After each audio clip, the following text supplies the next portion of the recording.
আগে এক সময় এক দল চাঁদাবাজি করত, এখন করে আরেক দল চাঁদাবাজি। হাত বদল হয়েছে, চাঁদাবাজি বদলায় নেই।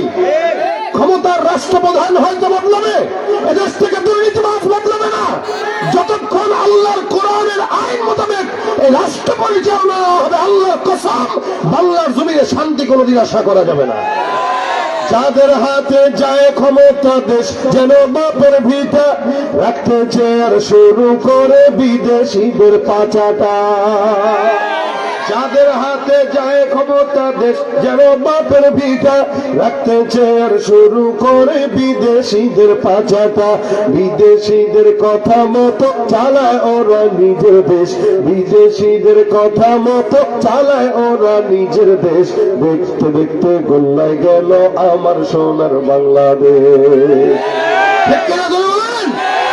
একে একে শেষ করেছি, সবার দেখা হইল শেষ। দেখতে দেখতে গোল্লায় গেল আমার সোনার বাংলাদেশ। দেখতে দেখতে গোল্লায় গেল, দেখতে দেখতে গোল্লায় গেল, দেখতে দেখতে গোল্লায় গেল আমার সোনার বাংলাদেশ। মুসলমানের দেশটা মোদের আছে খাতা কলমে, দোষের দোষী যে বাজারে শাস্তি পায় যে আলেমে। মুসলমানের দেশটা মোদের আছে খাতা কলমে, দোষের দোষী যে বাজারে শাস্তি পাবে আলেমে। ওরা ইসলাম বেচে ক্ষমতাটা পাকা পোক্ত করে বেশ, ইসলাম বেচে ক্ষমতাটা পাকা পোক্ত করে বেশ। দেখতে দেখতে গোল্লায় গেল, দেখতে দেখতে গোল্লায় গেল আমার সোনার বাংলাদেশ। একে একে শেষ করেছি, সবার দেখা হইল শেষ। দেখতে দেখতে গোল্লায় গেল আমার সোনার বাংলাদেশ। ঠিক না? কেউ দিল না, সবাই নিল, আমরা যখন বল। সারা বছর নেয় না খবর, নির্বাচনে খুব দরদ। কেউ দিল না, সবাই নিল, আমরা যে কলর বল। সারা বছর নেয় না খবর, নির্বাচনে খুব দরদ। নির্বাচনের আগে নেতায় ধরে কত রকম বেশ, নির্বাচনের আগে নেতা ধরে কত রকম বেশ।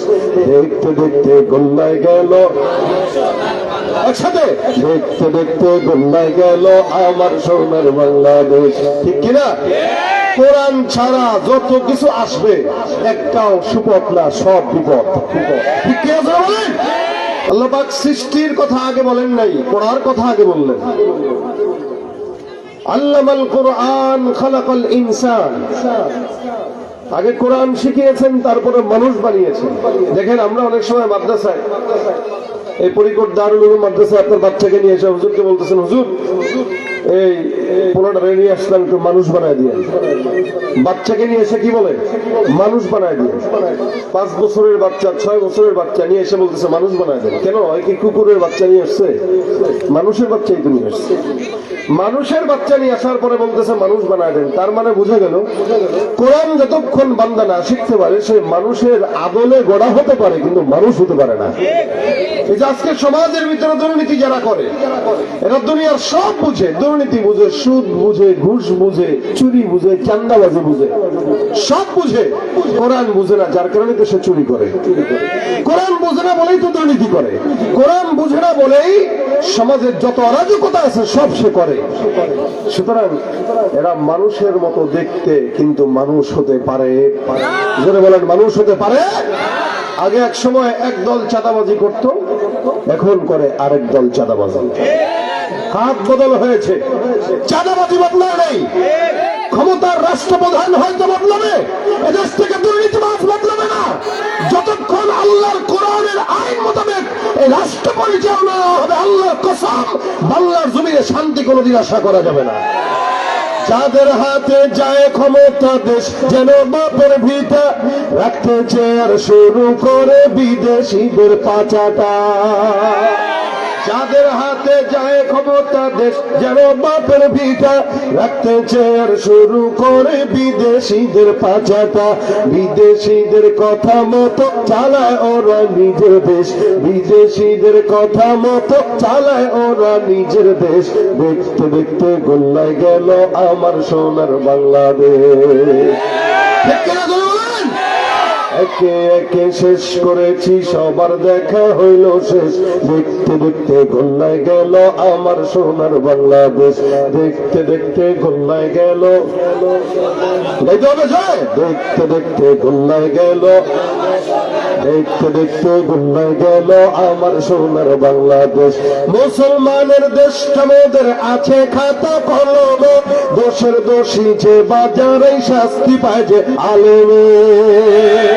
মুসলমানের দেশটা মোদের আছে খাতা কলমে, দোষের দোষী যে বাজারে শাস্তি পাবে আলেমে। ওরা ইসলাম বেচে ক্ষমতাটা পাকা পোক্ত করে বেশ, ইসলাম বেচে ক্ষমতাটা পাকা পোক্ত করে বেশ। দেখতে দেখতে গোল্লায় গেল, দেখতে দেখতে গোল্লায় গেল আমার সোনার বাংলাদেশ। একে একে শেষ করেছি, সবার দেখা হইল শেষ। দেখতে দেখতে গোল্লায় গেল আমার সোনার বাংলাদেশ। ঠিক না? কেউ দিল না, সবাই নিল, আমরা যে গণর বল। সারা বছর নেয় না খবর, নির্বাচনে খুব দরদ। কেউ দিল না, সবাই নিল, আমরা যে গণর বল। সারা বছর নেয় না খবর, নির্বাচনে খুব দরদ। নির্বাচনের আগে নেতায় ধরে কত রকম বেশ, নির্বাচনের আগে নেতা ধরে কত রকম বেশ। দেখতে দেখতে গোল্লায় গেল, একসাথে দেখতে দেখতে গোল্লায় গেল আমার সোনার বাংলাদেশ। ঠিক কিনা? কোরআন ছাড়া যত কিছু আসবে একটাও সুপথ না, সব বিপদ। ঠিক কি আছে বলেন?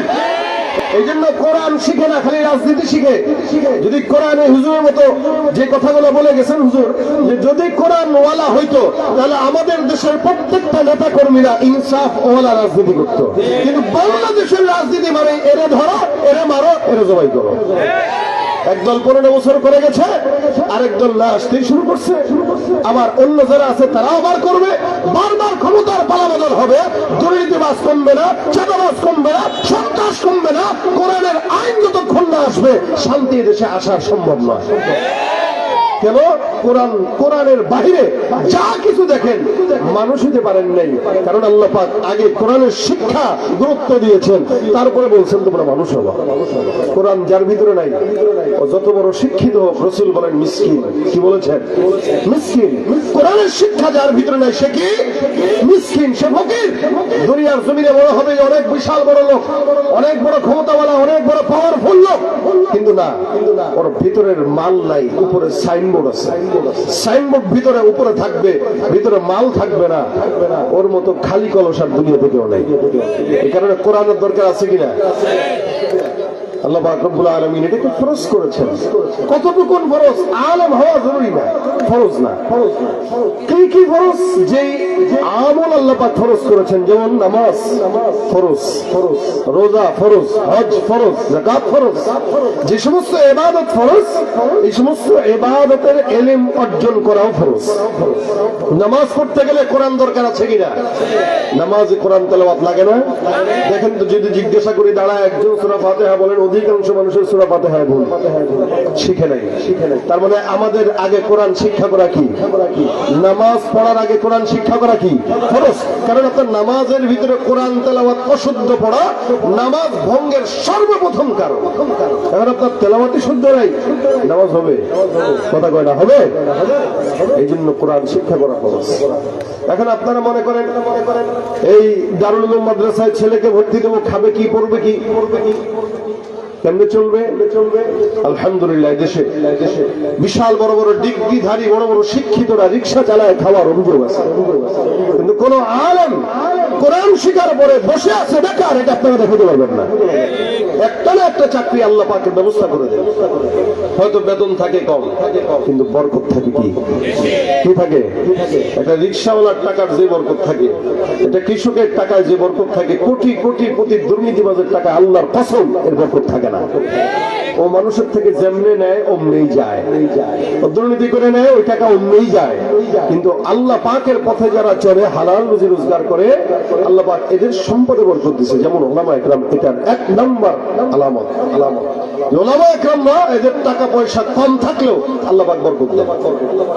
এই জন্য ভাইরা আমার, নিজের সন্তানকে কোরআন শিক্ষা করা এটা আপনার জন্য জরুরি নয়, ফরজ। কি এটা?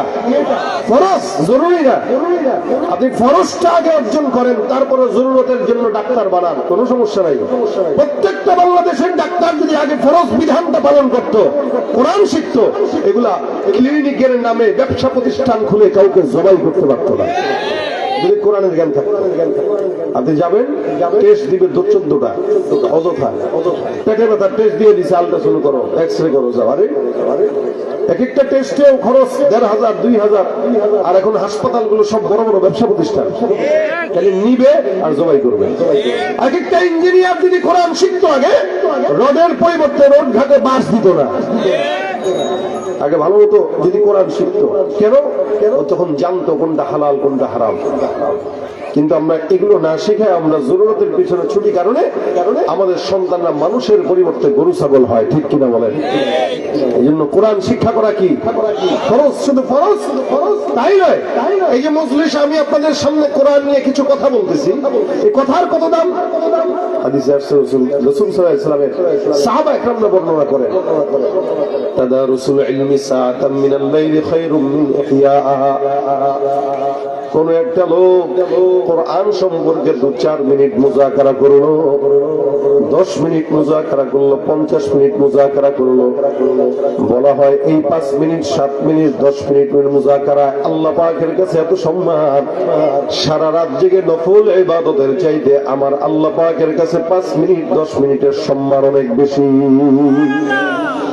ভাইরা আমার, শুধু তাই নয়, সন্তানকে স্কুলে পড়াইবেন, মাদ্রাসায় পড়াবেন, পার্থক্য কোন জায়গায়? আপনার সন্তানটা স্কুলে যখন পড়ে, নবী করিম সাল্লাল্লাহু আলাইহি ওয়াসাল্লাম আপনার সন্তানের ব্যাপারে কোনো হাদিস বর্ণনা করে নাই, কিন্তু কোরআনের ইলম যারা শিখে রাসূল বলেন, ইন্নাল মালাইকাতা লা তাদউ আজনিহাতাহা রিদান লিতালিবিল ইলম।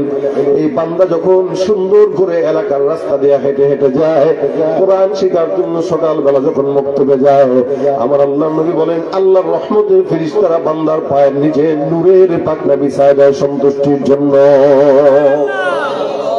এ ভাইরা আমার, কোরআনটা এমন একটা মুজিজা, যে কোরআনটা আগেও ছিল, এখনো আছে, ভবিষ্যতেও থাকবে। 1400 বছর পার হয়ে গেল, 1500 বছর প্রায় চলতে লাগলো। এই কোরআনটার বিরোধিতা করে এখনো পর্যন্ত কেউ কোনোদিন সফল হতে পারে নাই, ভবিষ্যতেও পারবে না। এই কোরআন তেলাওয়াত যদি আল্লাহ পাকের কোনো বান্দা করে, রাসূল করিম সাল্লাল্লাহু আলাইহি ওয়াসাল্লাম বলে, কোরআনটাই এমন একটা আয়াত, এমন একটা কিতাব, যে কিতাবের এক একটা অক্ষরের কারণে আল্লাহ পাক রব্বুল আলামিন বান্দাকে 10টা করে নাকি বান্দার আমলনামায় দান করবে। জমিনের অন্য কোনো পড়ার মধ্যে এমন সওয়াব নাই, কোরআনের মধ্যে আল্লাহ পাক এমন সওয়াব দিলেন। এখন আপনি বলবেন কোরআন যদি না বুঝি, কোনো খবর নাই, কোনো টেনশন নাই। রাসূল করিম সাল্লাল্লাহু আলাইহি ওয়াসাল্লাম বলেন, কেউ যদি আলিফও পড়ে, লামও পড়ে, মিমও পড়ে, এই 3টা অক্ষরের কারণে আল্লাহ পাক বান্দাকে 30টা নেকি দান করে দিবেন। এ মুসলমান নবীর উম্মত, তার মানে বোঝা গেল কোরআন বুঝে পড়লেও সওয়াব, না বুঝে পড়লেও সওয়াব। শুধু আলেমরা পড়লে সওয়াব পাবে, গায়রে আলেম পড়লে সওয়াব পাবে না, বিষয়টা এমন নয়। আলেম পড়লেও 10টা করে নাকি, গায়রে আলেম পড়লেও 10টা করে নাকি। এ মুসলমান, কোরআন তেলাওয়াতের জন্য, শোনার জন্য আবু জাহেল ওতবা সাইবা পর্যন্ত ছিল পাগল। সেখানে আপনার আমার এই বাংলাদেশে এমন কিছু মুসলমান যারা মুসলমানের সাইনবোর্ড লাগায় মুসলমান হওয়ার পরেও আল্লাহর কোরআনের আয়াত তাদের কাছে মজা লাগে না। আবু জাহেল পর্যন্ত রাসূলের কোরআন তেলাওয়াতের বাণী শোনার জন্য ঘরের পিছনে দাঁড়ায় থাকতো, ওতবাও দাঁড়ায় থাকতো। শুধু তাই নয়, কোরআন কেমন মুজিজা, আমার আল্লাহ পাক রব্বুল আলামিনের পয়গম্বর যখন পড়তেন, রাসূলের মাঝখানে আর কাফেরের মাঝখানে আল্লাহ পাক কোরআনের বরকতে পর্দা লাগাই দিত। একবার নবী করিম সাল্লাল্লাহু আলাইহি ওয়াসাল্লাম হাতিমে কাবার মধ্যে বসা, আবু বকর পাশে, সিদ্দিক আকবর আবু বকর তাকায় দেখে দূর থেকে আবু লাহাবের বিবি আসতেছে রাসূলকে হত্যা করার জন্য, মারার জন্য। হাতের মধ্যে ইটের টুকরা নিয়ে সামনে আগায়, গালি দিয়ে আগায়। ওই মোহাম্মদ কোথায়? মোহাম্মদকে যদি পাই মূর্তির বিরুদ্ধে কথা বলার স্বাদ মিটায় দেবো, কোরআনের বাড়ি ছড়ায় দেওয়ার স্বাদ মিটায় দেবো। মহিলা মানুষ তেজে তেজে আসতেছে। আবু বকর কয়, ইয়া রাসূলুল্লাহ, ওই যে তাকায় দেখেন আপনার চাচি আসতেছে আপনাকে মারার জন্য, ভাবসাব ভালো না, উঠে যান। নবী আমার ডাক দেয়া কয়, মহিলা মানুষ আসুক, টেনশনের কোনো কারণ নাই, ও আসবে। আমি নামাজের মধ্যে কোরআন তেলাওয়াতে দাঁড়ায় যাব, হেফাজত করবেন আমার আল্লাহ। আমার পয়গম্বর নামাজের মধ্যে দাঁড়ায় গেলেন, তেলাওয়াত করতেছেন। আবু বকর পাশে বসা। ওই আবুল আহাবের বিবি সামনে এসে ডাক দেয়া বলে, হ্যাঁ আবু বকর কোথায়? একটু আগেও তো মোহাম্মদ তোমার পাশে ছিল, এখন দেখতেছি না, কোথায় গেছে? পলায় গেছে মনে হয়। আবু বকর কয়, কিরে বুঝতাম না, নবী তো আমার সামনে নামাজের মধ্যে দাঁড়ানো। এদিক দিয়ে আবুল আহাবের বিবি কয়, মনে হয় পলায়ন করেছে। তার মানে আমি নিজে দেখতেছি পয়গম্বরকে, আবুল আহাবের বিবি দেখে না। তার মানে বোঝা গেল চোখ থাকিতেই অন্ধ। আবু বকর ডাক দেয়া কয়, যেহেতু দেখতেছে না তাহলে দেখানোর দরকার কি? কয়, একটু আগে তো ছিল এখানে, দেখেন না করি। মুহাম্মদ রাসূলুল্লাহ নামাজের মধ্যে তেলাওয়াত করে। আবুল আহাবের বিবি ডাক দেয়া কয়, হে আবু বকর, সামনে থেকে নিষেধ করবা, আর কোনদিন যেন আমাদের দলের বিরুদ্ধে কথা না বলে, মূর্তির বিরুদ্ধে কথা না বলে, কোরআনের আয়াতের পৌঁছানো যেন মানুষের ঘরে ঘরে না পৌঁছায়। আমি যদি কোনদিন দেখি তাহলে মুহাম্মদের খবর আছে। বারবার ধমক দিয়া শাসায় শাসায় সুন্দর করে খাম থেকে বিদায় হয়ে যায়। রাসূল করিম সাল্লাল্লাহু আলাইহি ওয়াসাল্লাম নামাজ শেষ করে আবু বকর ডাক দেয়া কয়, কি ব্যাপার বুঝলাম না? নামাজের মধ্যে কোরআন তেলাওয়াত করলেন, আপনার মাঝখানে আল্লাহ পাক এমন কি জিনিস দিল আমি নিজে চোখে দেখলাম, আবুল আহাবের বিবি আপনাকে চোখে দেখে নাই। আমার আল্লাহ পাক রব্বুল আলামিন ডাক দেয়া কয়, ইয়া রাসূলুল্লাহ, আমি আল্লাহ পাক আপনাকে জানাই দিলাম, ফাইদা ক্রাআতাল কুরআন জাআলনা বাইনাকা ওয়া বাইনাল লাযীনা লা ইউমিনুনা বিল আখিরাতি হিজাবাম মাসতুরা। পয়গম্বর, আপনি যখন কোরআন তেলাওয়াত করেন, আপনার মাঝে কাফিরের মাঝে আমি আল্লাহ পাক রব্বুল আলামিন চমৎকার করে একটা দেয়ালের ব্যবস্থা করে দেই। হে মুসলমান নবীর উম্মত, এই দেয়ালের মাঝখানে থাকার কারণে আল্লাহর নবীকে কাফের বেঈমানরা দেখে না। কোরআন তেলাওয়াতটা এমন আল্লাহ পাকের কাছে দামি জিনিস, এই কোরআন তেলাওয়াত কোন বান্দা যখন করে, বান্দার জন্য আল্লাহ পাক রব্বুল আলামিন হার অক্ষরে 10টা করে নেকি বান্দার জন্য দান করে দেয়। শুধু তাই নয়, কোরআন তেলাওয়াত যদি কেউ করে, বান্দা গুনাহ করতে করতে বান্দার অন্তরে কালো দাগ হয়ে যায়। প্রত্যেকটা মুসলমান আমরা এখানে গুনাহ করি, গুনাহের জন্য আমাদের অন্তরটা থাকে সাদা, এই অন্তরটা কালো হয়ে যায়। রাসূল বলেন, মনে রাখবা, প্রত্যেকটা মানুষের ভিতরে একটা গোশতের টুকরা আছে। ইযা সলুহাত সলুহাল জাসাদু কুল্লু ওয়া ইযা ফাসাদাত ফাসাদাল জাসাদু কুল্লু আলা ওয়া হিয়াল কলব। প্রত্যেকটা মানুষের কলব আছে, অন্তর আছে। নবী বলেন, কলব যদি খারাপ হয়, বান্দার সমস্ত দেহটা খারাপ হয়ে যায়। কলব যদি ভালো হয়, বান্দার সব দেহটা ভালো হয়ে যায়। রাসূল করিম সাল্লাল্লাহু আলাইহি ওয়াসাল্লাম বলেন, বান্দা, এই সাহাবায়ে কেরামরাও রাসূলকে ডাক দেয়া বলেন, ইয়া রাসূলুল্লাহ, কলবটা যে কালো হয় আমরা বুঝবো কেমনে? কলবটা যে আবার সাদা হয় বুঝবো কিভাবে? নবী বলেন, মনে রাখবা, ভালো কাজ যদি করতে তোমার ভালো লাগে, বুঝবা তোমার অন্তরটা পরিচ্ছন্ন আছে। আর খারাপ কাজ করতে যদি খারাপ লাগে, বুঝবা অন্তরটা পরিচ্ছন্ন আছে। কিছু কিছু মানুষ আছে ভালো কাজ করতে ভালো লাগে না, কিছু মানুষ আছে খারাপ কাজ করতে খারাপ লাগে না। যেভাবে বিচার করে তার অন্তরের মধ্যে এক বিন্দু পরিমাণে খারাপও লাগে না, চুরি বাটপাড়ি করে তার দিলের মধ্যে খারাপ লাগে না। রাসূল করিম সাল্লাল্লাহু আলাইহি ওয়াসাল্লাম বলেন, কারো দিলের ভিতরে যদি খারাপ কাজ করার পরে অনুতপ্ততা না আসে, আর যদি ভালো কাজ করার পরে দিলের মধ্যে সুকুন না আসে, ওই বান্দা যতই মুমিন দাবি করুক না কেন, এগুলা মুমিন নয়, এরা ভণ্ড, এরা বেঈমান। এ ভাইরা আমার, এই কারণে বোঝা গেল, ভালো কাজ করলে ভালো লাগবে, খারাপ কাজ করলে খারাপ লাগবে। তার মানে বোঝা গেল ইমানটা ঠিক আছে, কলবটাও পরিষ্কার। আল্লাহ রাসূল অন্য হাদিসে বলেন, আল ঈমানু হুয়া কাউলুন ওয়া ফি'লুন ইয়াজিদু ওয়া ইয়ানকুসু। ঈমান এটা কওলের মাধ্যমে বান্দা পরিপূর্ণ হয় এবং ফি'লের মাধ্যমে পরিপূর্ণ হয়। অর্থাৎ কালেমা লা ইলাহা ইল্লাল্লাহ এটা পড়ার দ্বারা বান্দা এক বান্দা মুসলমান হয়, আর আমল করার দ্বারা বান্দা ঈমানের পূর্ণতা লাভ করে। নবী বলেন কখনো এটা বাড়ে কখনো এটা কমে। কেমনে বাড়ে কেমনে কমে? বলে ঈমানদার ঈমানের কাজ যখন করে, কোরআন তেলাওয়াত যখন করে, ভালো কাজ যখন করে, ইয়াজিদু ওটার পাওয়ারটা আল্লাহ পাক রব্বুল আলামিন বাড়ায় দেয়। আর যখন খারাপ কাজ করে, গুনাহ করে, দুর্নীতি করে, জিনা করে, ব্যভিচার করে, চুরি করে, সুদ খায়, ঘুষ খায়, মিথ্যা বলে, বান্দার ঈমানের ব্যাটারিটা আস্তে আস্তে ফিউজ হয়ে যায়। রাসূল সাল্লাল্লাহু আলাইহি ওয়াসাল্লাম বললেন, বান্দা এই কারণে বেশি বেশি ভালো কাজ করো, নেক কাজ করো, কোরআন তেলাওয়াত করো। কোন বান্দা যদি কোরআন তেলাওয়াত করে, বান্দার কলবের যত কালো দাগ আছে সব কালো দাগ আল্লাহ পাক দূর করে দেয়। 3 নম্বর, কেউ যদি কোরআন তেলাওয়াত করে, ওই বান্দার সঙ্গে আল্লাহ পাকের যে দূরত্ব হইল, গুনাহের কারণে, খারাপ কাজের কারণে, অশ্লীলতার কারণে যতটুকু দূরত্ব হয়, সমস্ত দূরত্ব আল্লাহ পাক রব্বুল আলামিন দূর করে দেয় শুধু কোরআন তেলাওয়াতের মাধ্যমে। অর্থাৎ বান্দা কোরআন তেলাওয়াত করবে, আমার আল্লাহর সঙ্গে বান্দার সম্পর্ক তৈয়ার হয়ে যাবে। এই বলেন তো কোরআন তেলাওয়াত দরকার আছে কিনা? এই অধিকাংশ মানুষ এখানে যারা আমরা আছি, আকসার মানুষ ঠিক মতো কোরআন তেলাওয়াত জানে না, পড়তেও পারে না। এদের জন্য প্রত্যেকটা মানুষের জন্য জরুরি, জরুরি নয়, ফরজ। সারা বাংলাদেশ নয়, আমেরিকার মুসলমানদের জন্য কোরআন শিক্ষা করা কি? লন্ডনের মুসলমানের জন্য, এজন্য সারা বিশ্বে কোরআন তো একটাই নাকি? বিদেশ থেকে ঘুরে এসে ব্যাকল কয়, আরে ভাষা না বুঝলেও নামাজ ঠিকই বাংলায় পড়াইছে, বুঝবে ওইটা বুঝছি। এই ব্যাকল এটা বুঝে না যে এটা ইন্টারন্যাশনাল ভাষা। আমাদের দেশে, আমাদের বিশ্বে ইন্টারন্যাশনাল ভাষা হলো ইংরেজি, ঠিক না? ইংরেজি ভাষা হলো ইন্টারন্যাশনাল, কিন্তু আল্লাহ পাকের কাছে আন্তর্জাতিক পর্যায়ে সবচেয়ে বড় ইন্টারন্যাশনাল ভাষা হলো কি? কোরআনের ভাষা, আরবি ভাষা। এই কিয়ামতের ময়দানে জান্নাতে যখন আমরা যাবো ইনশাআল্লাহ, অটোমেটিক আল্লাহ পাক আমাদের ভাষাকে আরবি বানায় দিবেন। এখনই না নোয়াখালীর ভাষা একরকম, যশোরের ভাষা একরকম, এখন নোয়াখালীর ভাষা একরকম, চট্টগ্রামের ভাষা একরকম, কেউ বুঝে কেউ বুঝে না। কিন্তু জান্নাতে গেলে ইনশাআল্লাহ আপনারা সেদিন কইবেন না যে ভাই এদিকে আন্নার লাগে একটু ঘুরতাম যাবো, কইবেন নিয়ে না, চলতো না। একটাই ভাষা কি বলেন নাকি? কোরআনের ভাষা আরবি। এটা এখান থেকে প্র্যাকটিস করেন, ওখানে সহজ হবে ইনশাআল্লাহ। আপনার কাছে কোরআন ইংরেজি ভাষাটা অনেক দামি হইতে পারে, কিন্তু আল্লাহর কাছে, জান্নাতের কাছে, রাসূলের কাছে, আল্লাহর কাছে সবচেয়ে দামি ভাষা হলো আরবি ভাষা। এটা আমাদের জন্য জরুরি না, ফরজ, প্রত্যেকটা মানুষের জন্য। এখানে আছেন যারা স্কুলে পড়েন, কলেজে পড়েন, তো কি হয়েছে?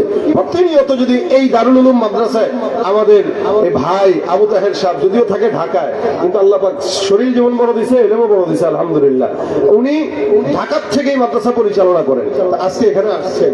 ওনাকে যদি আপনারা বলেন, ওনার দিল বড় আছে আলহামদুলিল্লাহ, ঢাকাতেও 2টা মাদ্রাসা পরিচালনা করে, কেমনে পারে আল্লাহর রহমতে? আমি তো এক মাদ্রাসা সিনে চুল অর্ধেক পাকাই দিয়েছি, মোটামুটি ওনার যতটুকু পাকা, আবার ততটুকু পাকা আছে। প্রতিষ্ঠান চালানো খুবই কষ্ট, উনি আবার এখানেও একটা চালায় আলহামদুলিল্লাহ। আল্লাহ পাক চালানোর যোগ্যতা দান করুক বলেন আমি। উনার কাছে যদি আপনারা বলেন যে হুজুর আমাদেরকে, আমরা একটু যুবকরা কোরআন শিখতে চাই, প্রতিনিয়ত 15 মিনিট হোক, 20 মিনিট হোক, আধা ঘন্টা হোক, আপনি আপনার স্কুল কলেজের সব শিক্ষার পরে, আসরের পর হোক, মাগরিবের পর হোক, 20 মিনিট সময় দিবেন। যুবকরা যদি একটু মিল হয়ে যায় যে আমরা 10 জন যুবক প্রত্যেক দিন একটু কোরআন শিখবো, উনি কি না করবে? ফ্রি ফ্রি খাওয়ায় পোলাপান পড়ায় ওলামায়ে কেরামরা। আমরা মাদ্রাসায় যারা চালাই আলহামদুলিল্লাহ, আমাদেরকে আপনারা টাকা দেন বা না দেন, উনি তো জানে। উনার সামনে 2015 সাল থেকে শুরু করে মাদ্রাসাতুল আসাদ আল ইসলামী আমি ঢাকায় চালাই। উনি আর আমি একই এলাকায় থাকি, পাশাপাশি বাসা আগে ছিল, এখন একটু দূরে, 1 কিলোমিটার দূরে, কিন্তু আমাদের যোগাযোগ সম্পূর্ণ সবসময় থাকে আলহামদুলিল্লাহ। তখন থেকে উনার সামনে উনি দেখতেছেন আমি একটা প্রতিষ্ঠান চালাই, না হইলেও 60 লক্ষ টাকার বেশি শুধু আমার পকেট থেকে 10 বছর হয়ে গেছে। যদি এই 60 লক্ষ টাকা ব্যবসায় কাজে লাগাইতাম, আচ্ছা কম যদি নোয়াখালীতে সিএনজি কিনে দিতাম, মোটামুটি 5 লাখ টাকা করে একটা সিএনজি, যেই সিএনজি চলে আপনাদের এলাকায়, নাকি প্রত্যেক মাসে লাখ লাখ টাকা আমি ইনকাম করতে পারতাম না? কিন্তু এই টাকা মনে করেন পানিতে, দুনিয়ার হাইসিয়াতে পানিতে, কিন্তু ইনশাল্লাহ আখরাতে জমা আছে কিনা? তা আপনিও তো দেন নাকি? নিজেও চালায় মাদ্রাসা ঢাকায় সানার পরে একটা নিজস্ব আর একটা কমিটি ভিত্তিক, কিন্তু এটা যে চালায় দেখেন ওনার পকেট থেকেও টাকা যায়। আচ্ছা বলেন, ওলামা একরাম যে মাদ্রাসা চালায় নিজের পকেটের টাকা দিয়া, চাইলে সিএনজি চালাইলে তো প্রতিদিন 1000-1500 টাকা থাকে, মাস শেষে 35-40 টাকা কামাইলে কে কইছে আমার অযথা নিজের টাকা দিয়ে আরেক বেড়ার বলারে আলেম বানানোর কে দরকার, কে বলছে? কিন্তু আলহামদুলিল্লাহ আপনারা টাকা দেন বা না দেন, ওলামা একরাম নিজের পকেটের টাকা খরচ করে মাদ্রাসা দিয়ে আলেমে দ্বীনদের পিছনে ব্যয় করে। এমনি এমনি নবী বলেন নাই ইন্নাল উলামা ওয়ারাসাতুল আমবিয়া, এমনি এমনি বলেন নাই। ওলামা একরাম দ্বীনের ওয়ারিস, নবীর ওয়ারিস, এরা ওয়ারিস। এরা যদি না থাকতো দিন এ পর্যন্ত টিকে থাকতো না। আপনারা 5000 টাকা পাইলে ব্যবসার চিন্তা করেন, আপনারা 5 লাখ টাকা জমাইতে পারলে জমি কিনার চিন্তা করেন, আর ওলামা একরামরা 5 লাখ টাকা জমাইতে পারলে মাদ্রাসার জন্য একটা জায়গার চিন্তা করেন, জায়গার চিন্তা করে। আমি সেদিনও একজনের ভাইকে ফোন দিয়ে বলতেছি যে ভাই আর জীবনে কোনো ইচ্ছা নাই, যদি 3-4 কাঠা জায়গা পান খানার পরে একটু আমার জন্য দেখেন, মাদ্রাসার জন্য একটা জায়গা কিনবো, কারণ আমার নিজের জন্য তো কিনা দরকার। কিন্তু আমি নিজের জন্য ফিকির না করে মাদ্রাসার জন্য ফিকির করি কেন? আমাদেরকে আল্লাহ পাক এভাবেই মন মানসিকতা আমাদের ওস্তাদরা গড়ায় দিয়েছেন, যা হয় হবে, দ্বীনের জন্য কাজ করো। আলহামদুলিল্লাহ। এই কারণে ঢাকা শহর সহ সারা বাংলাদেশে যত মানুষ আছে এরা দ্বীনের জন্য কাজ করতেছে। আপনাদের এই তাহের শাহ হুজুরও দ্বীনের জন্য কাজ করতেছে, মাদ্রাসার জন্য ফিকির করতেছে। কি পর্যন্ত মাদ্রাসা? এটা নুরানি মাদ্রাসা। আপনারা আপনাদের বাচ্চাদেরকে এই জায়গায় দিবেন? কথা কয় না, দিবেননি? দেওয়া দরকার আছে না? কি মনে করলেন জরুরি না ফরজ? জোরে বলেন, জরুরি না ফরজ? ফরজ। কোরআনের এক একটা তেলাওয়াত বাংলাদেশ, ভাই আমাদের দেশে যে আল্লাহ পাক কত রহমত নাজিল করছেন দেখেন। সারা বিশ্বব্যাপী যত বড় বড় পুরস্কার বাংলাদেশের ছাত্ররাই নিয়ে আসে। কথা কয় না? আপনারা দেখেন না এগুলা? কিন্তু এরপরেও কোন সংবাদদেরকে দেখবেন না, সাংবাদিকরা এদেরকে হাইলাইট করে না। পরে কাদেরকে জানেন? যেগুলো ডিগবাজি দিতে পারে এদেরকে, যেগুলো নোংরামি ছড়ায় এই সমাজে তাদের দাম, যেগুলো দুর্নীতি করে সমাজে তাদের দাম, যেগুলো চুরি বাটপারি করে সমাজে তাদের দাম। কিন্তু বাংলাদেশের মানকে উঁচু করে সারা বিশ্বের বুকে 1 নম্বর পুরস্কার যারা এনে দেয়, এদের পিছনে মিডিয়াও যায় না, সরকারও যায় না, এদের পিছনে শুধু আমরাই ঘুরি। আর সমস্ত চোর বাটপারদের পিছনে সরকারও ঘুরে, সাংবাদিকও ঘুরে, টিভি মিডিয়াও ঘুরে। উচিত ছিল এদেরকে সরকারি তরফ থেকে পুরস্কার দেওয়া, সরকারি সম্মাননা দেওয়া, কিন্তু এটা দেয় না। এখন কোন জায়গার কোন গ্রাম থেকে একজন ছোট্ট হাফেজে কোরআন এসে আপনার এই বাংলাদেশের মান উঁচু করবে এবং আপনার নোয়াখালীর মান উঁচু করবে, এটা আপনি বলতে পারবেন না। আপনার সন্তানও হতে পারে, এটা আমার সন্তানও হতে পারে। আপনি হয়তো মনে করতেছেন আমার ছেলে এটা ব্যাককল সেট করলে এটা কি করবে না করবে, মাদ্রাসায় পড়াই যাক, আমি ব্যাককলটাই দেখবেন সারা বাংলাদেশটা পাবে। কে জানতো আপনাদের এই নোয়াখালীর কত ওলামা একরাম আছে না? নোয়াখালীতে আলেমের ঘাঁটি হলো নোয়াখালী। আলহামদুলিল্লাহ এই নোয়াখালী থেকে ইসলাম সারা বাংলাদেশে প্রচার হয়েছে। আবিদ যুদ্ধ না আসলে ইসলাম এই পর্যন্ত আসতো না বাংলাদেশে। আপনারা অস্বীকার করতেছেন বলে ঠিকঠাক কর না, চুপচাপ বসে রয়েছে। আপনারা হাবিব হুজুরকে না চিনলে সারা বাংলাদেশ চিনে। আপনারা চিনেন নাই বলে চুপচাপ বসে রয়েছেন যে না মানি না আমরা এটা, আমাদের ইসলাম প্রচার করছে ওবায়দুল কাদের। হ্যাঁ, আপনাদের কাছে এটাই মনে হইতেছে না? পাগলের দল। হাবিব হুজুরের মতো একজন বাংলাদেশে আর আসবে? কথা বলেন, আসবে? এদেশে ইসলাম প্রচার যারা করেছে এদের সম্মান দেওয়া শিখেন। এদেশে ইসলাম যারা প্রচার করে এরাই দেশপ্রেমিক, যারা কোরআনের বাণী জায়গায় জায়গায় ছড়িয়ে দেয় এরাই দেশপ্রেমিক, ইসলামের জন্য লড়াই করা লাগবে তারাই লড়াই করে, এরাই দেশপ্রেমিক। আমরা এই দেশপ্রেম নিয়ে বলতে চাই, বাংলাদেশ যদি স্বাধীন করার জন্য কোন জায়গায় রক্ত দেওয়া লাগে ওলামা একরাম নাই দিবে, দ্বীনের জন্য যদি রক্ত দেওয়া লাগে ওলামা একরাম নাই দিবে, অন্য কেউ দিবে না ইনশাআল্লাহ। তবে এই 2024-এর স্বাধীনতায় আলহামদুলিল্লাহ আমাদের যুবকরা যেভাবে জান দিয়ে রক্ত দিয়ে এই দেশের স্বাধীনতা নতুন করে এনেছে, আবার তিনি বলে ইমানের জন্য যদি আবার জীবন দেওয়া লাগে 1000 যদি তখন জীবন দেয় 1 লক্ষ ইমানের জন্য জীবন দেবে ইনশাআল্লাহ। কারণ জীবন দিতে আমরা শিখে গেছি। তবে এই জীবন দেওয়াটাকে যদি শুধুমাত্র ইসলামের দিকে ডাইভার্ট করা যায়, কোরআনের দিকে ডাইভার্ট করা যায়, তাহলে বাংলার জমিনে ইসলামের পতাকা পথ করে উঠবে ইনশাআল্লাহ। খালি যদি একটু প্রেমটাকে এখান থেকে এখানে ট্রান্সফার করা যায়। এখন আমরা সামনে হয়তো কিছু কিছু মানুষ মারা যাবে রাজনীতির জন্য, এটা বুঝেন। এই কিছুদিন আগে দেশের জন্য একসঙ্গে সবাই লড়ছে, আর কিছুদিন পরেই দেখবেন দলের জন্য কিছু মানুষ মরার জন্য তৈরি হবে। অমুক দল, অমুক দল, অমুক নেতা, তমুক নেতা, কোনো দরকার নাই, অযথা খাল্লি বাল্লি ফালা দেন।